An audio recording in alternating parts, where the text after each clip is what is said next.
Hello everyone, and welcome back to our channel. Today's story has everything: politics, private jets, secret trips, and a businessman whose name always seems to pop up whenever controversy is in the air.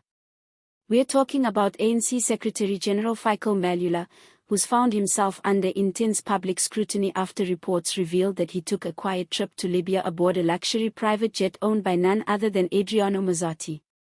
Now, this wasn't just any trip. According to City Press, the journey to Benghazi was done in near secrecy, no announcement, no media briefing, and certainly no clarity about who footed the bill. Then came the bombshell: the jet belonged to Adriano Mazzotti, a businessman whose name has been tied to tax evasion, smuggling, and allegations of corruption. You can imagine the reaction. South Africans were quick to ask, what exactly is Mbalula doing on that man's plane? When pressed by reporters, Mbalula gave one of those classic politician answers that sound like an answer but don't actually say anything. He claimed the trip was part of national priorities, yet didn't explain what that meant, who invited him, or who paid for the flight. Basically, a lot of talking, without saying much at all. To understand why people are furious, we need to remember who Mazzotti is. This is a man who's been investigated by SARS and mentioned in multiple exposés about the tobacco underworld. His name has even been linked to political donations that raised eyebrows in the past.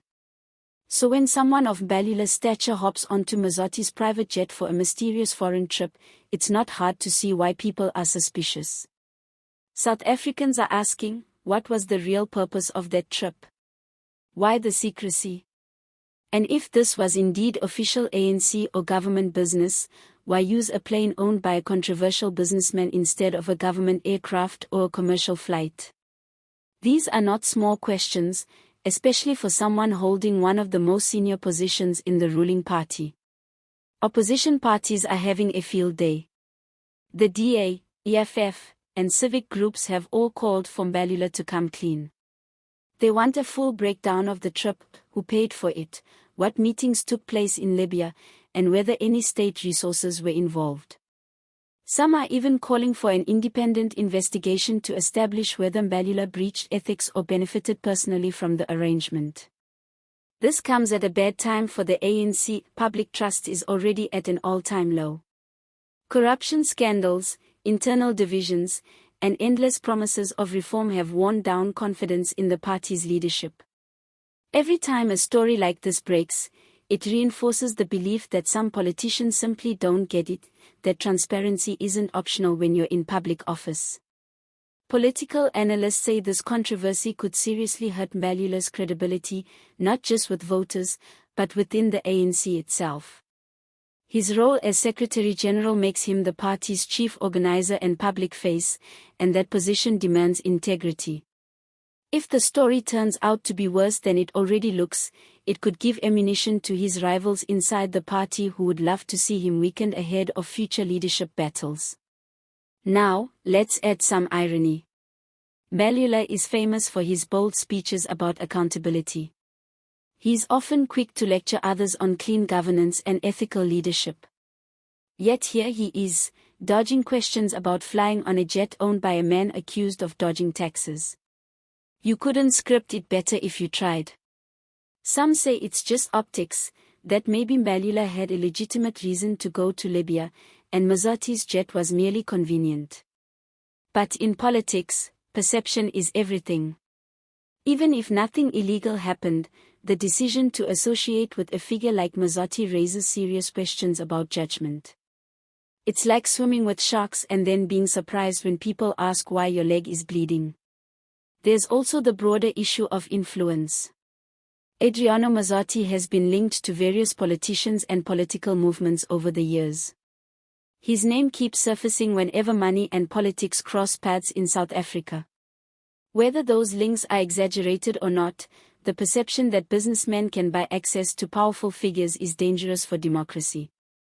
Meanwhile, ordinary citizens are left wondering, if politicians can secretly fly to foreign countries on private jets owned by people facing corruption allegations, what hope is there for real accountability? For many, it feels like yet another reminder that there are two South Africas, one where the connected elite live by different rules, and another where everyone else struggles under the weight of economic hardship and political failure. Mbalula's silence isn't helping. Instead of calming the storm, his vague statements have only made things worse. Every day that passes without clear answers fuels speculation. People start filling in the blanks, and once that happens, the truth, whatever it may be, loses its power. Analysts believe the ANC might soon be forced to act. If they ignore the backlash, it could deepen public frustration ahead of upcoming elections. The party can't afford more scandals right now. It's already facing growing competition from opposition parties and an increasingly skeptical electorate.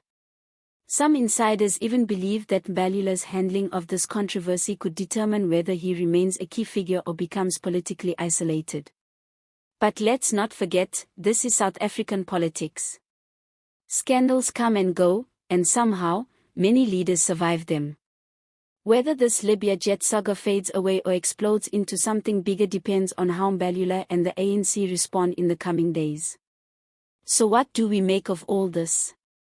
On the surface, it's a story about one man's questionable travel choice.